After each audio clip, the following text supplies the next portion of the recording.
Hello everybody, welcome again to our channel. The video today is to talk about prediction profiler as we talked in other videos, all the details, how to analyze, how to perform, all the singular parts that exist here, okay? So the video here is to talk about the same prediction profiler, but when the responsive variable is something that is nominal, okay? So here the result when we change things here in the factors are not a value, are not a characteristic. This is a probability of having or not a failure. So I have different situations here, and before performing it, I would like to ask you to subscribe in our channel and like the video or comment as well. Okay, so thank you so much for being here, and let's start. So the first situation, something that I have here, I have a data table where I have 48 different assembles here. When I changed the values of 4 different characteristics of my product, and when I assemble and test it in a lab, I can have a failure or a not failure. So which one of the factors can change more or less my results? All right, so I can use the prediction profiler to estimate the probability of having a failure or a not failure when I change the levels of those different factors. So I have some different scenarios here. For example, let's choose one specific combination. Let's put the variable a, the factor a, in 3.10, this one in 0.03, 3.80, and 0.05. In this situation, as setting up your product in those levels, you will have a probability of not having a failure about 99%. So if you want to understand what is causing a failure, you can just see these curves here. This is a logistic regression, all right? So the moment that I put this A in 3.08, let's see what will happen. The probability of having a failure now is 99% and not having a failure about 0.001%. So this is how we analyze, this is how we interpret this graph. This situation here right now, we have a probability of having a failure about 0.45 or 45%, okay? So the same as a continuous variable, we can turn on the desirability functions and we can adjust here. For example, I would like to know what can I do for having a not failure. So 100% not failure, 0% failure, okay, here. So optimization, maximize desirability, everything is set here. So now I will maximize desirability. So to not have a failure, about 100%, you can work with these.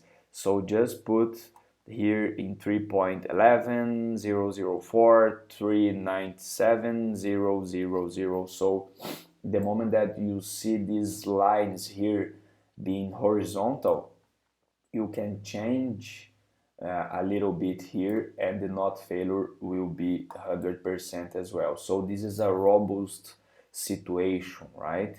You can even change the three of them here, and the strongest factor here is being the factor number A. So let's suppose that you can remember this.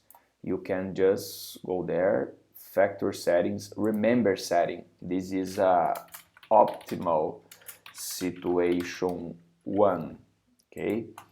Okay, so I cannot work with 3.11. I have to work with 3.10 max, so I can just increase this one. I have another situation, so factor setting optimal situation 2.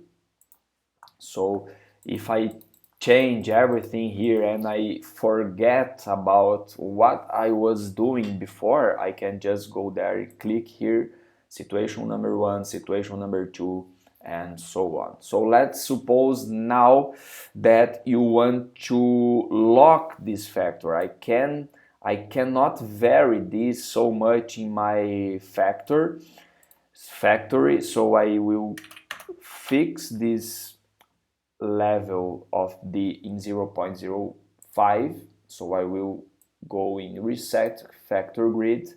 I will lock this factor D. This is a solid line here now, and I will maximize again the situation, and D will not be moved. Okay, this is something very, very nice about the prediction profiler. So the second part of this video is when we have 3 levels in the variable response here. So I have here a situation where we have a data table with the family income, some thousand of money or dollar or reals or pesos per month, and the product that people buy. So people can buy the product A, B, or C. So this logistic analysis here, we can have different situations. For example, a family income about 5,000 per month, we have a probability of the product A being bought about 99.4% and 0.6% of probability of this family buying the product B. Okay, so we have the probability for each one of the products every time that I change the X, the regressor here. For example, $7.4 thousand per month. These families will have a probability of buying a product of the C type here about 0. 98% the probability of buying the product B, and 1.5% of probability of buying the product A. Okay, so if the C is the highest level or the most expensive one, at what income family should have to start buying the product level C? Okay, so about 9,000 and half, 10,000 per month, we have a probability of buying the product level C about 82.5%. So this is how we analyze and how we perform and how we interpret these kind of graphs, and all the optimization and the options that we have here are the same. Okay, I really hope you enjoyed this video. Give us the like and subscribe to don't lose the next ones. Bye bye.